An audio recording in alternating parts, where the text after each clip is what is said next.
I'm Eric Nauert. We're in Savannah, Georgia. And this is? And I'm Jody Schiesser. We're actually at Metro Coffee House. We're called Perpombellar Productions, and on the movie we're working on right now, Eric's our director and I'm the producer, and Eric's brother, Nathaniel Nauert, he's our director of photography. But together, we make up Perpombellar, and we've been making, independent films here in Savannah and trying to grow a community of filmmakers. So that's what we're all about.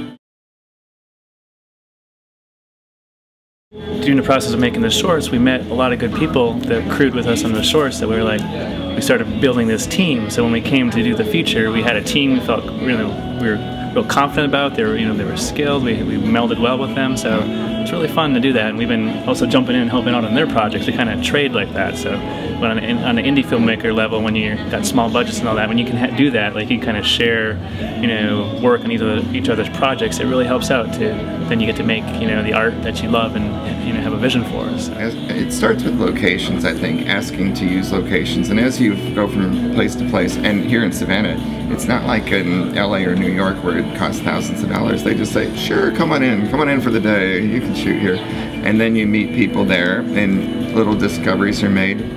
We ended up giving talks at the Savannah Arts Academy and at Bethesda Home for Boys, and you meet people that way. The students would come up to us and talk, and then they want to get involved, and we're like, sure, we could use a hand.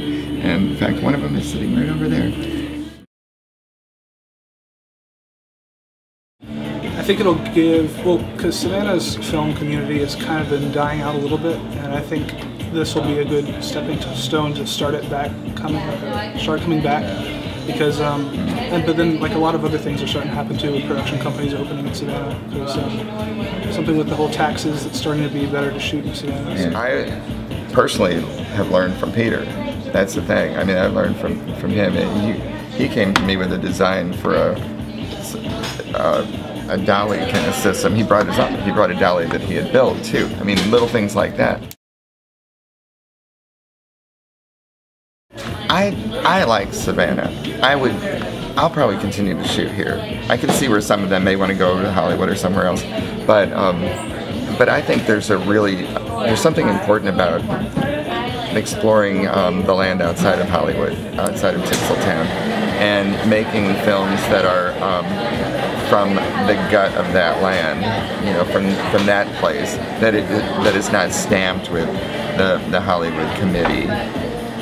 Hopefully that's what we're doing here, and I want to continue to do that. It's a beautiful place to make movies because it has a lot of interesting just looks to it. The architecture, there's, it's near the ocean, there's the beach, you have all these live oaks and these squares, and it's a really beautiful place to make a movie. But it also has character, like it has a little bit of a dark side, so that can be interesting, and to go along to contrast with its beauty. And the people here always feel real genuine. I think there's something important about making films in a place that feels home to you, and I think both to Eric and myself, and it feels like this is our home, and you want to tell stories about your home, and you want to share some of the things that you find interesting. So.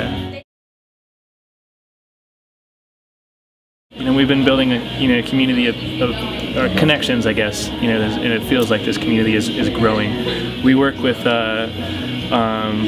like our lighting team, and like their company is called West 41st Productions, and right now they're doing music videos. They're working on a pilot for the Travel Channel, and it's like we became this association. Like we can ask them for things. Like tonight, they said we need some lights, and I brought them some of our light kits, and things like that. It's like that back and forth, and you can go to them anytime if you need something. I think it's the same way coming to us, and it's like that.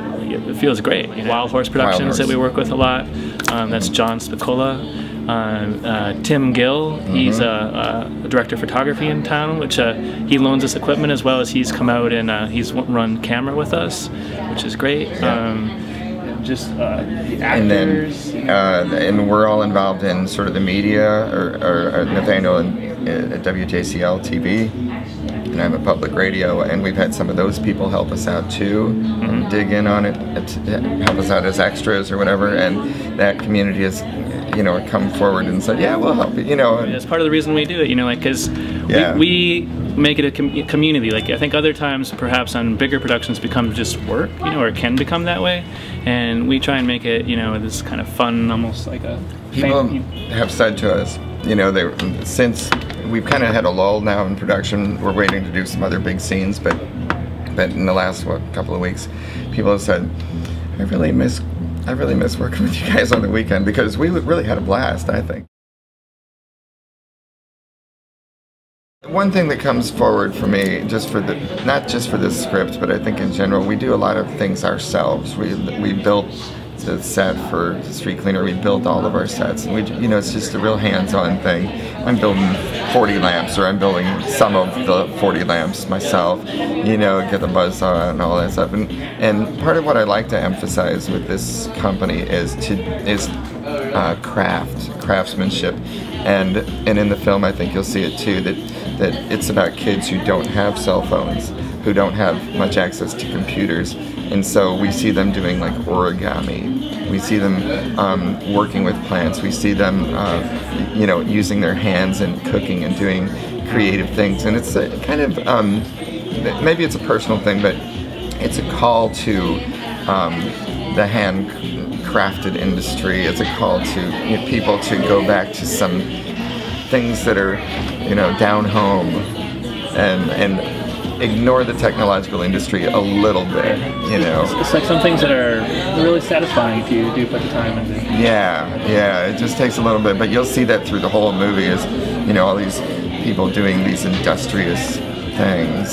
So I hope that comes out. I hope that comes through, and not just on screen, but, you know, all these people helping us build things along the way. I think that like inspires them to not just buy it and you know, take it out of the box.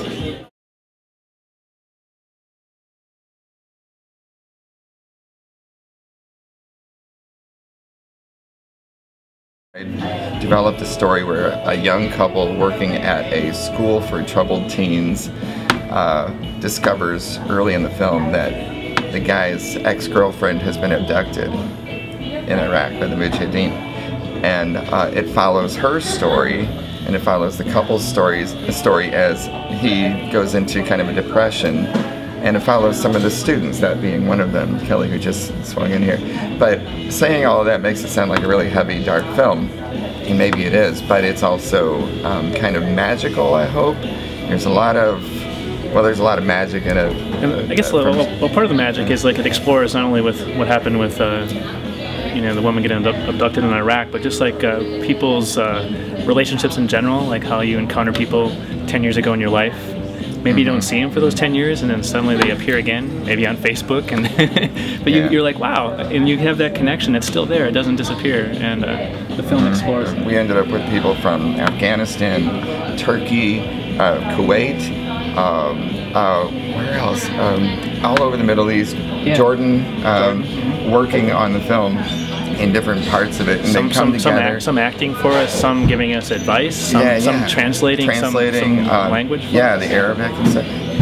That they would, whenever they were on the set, you know, and sometimes it would be 2 or 3 from different places like that. It made the conversation so much more interesting than the film itself. I was hoping to like, we should have been turning the camera the other way, you know, behind the scenes, because they really brought up some important conversations about the world and about the way they see it, the way they're treated in the United States, and you know, things they wish could change, and things that are hundreds of years old.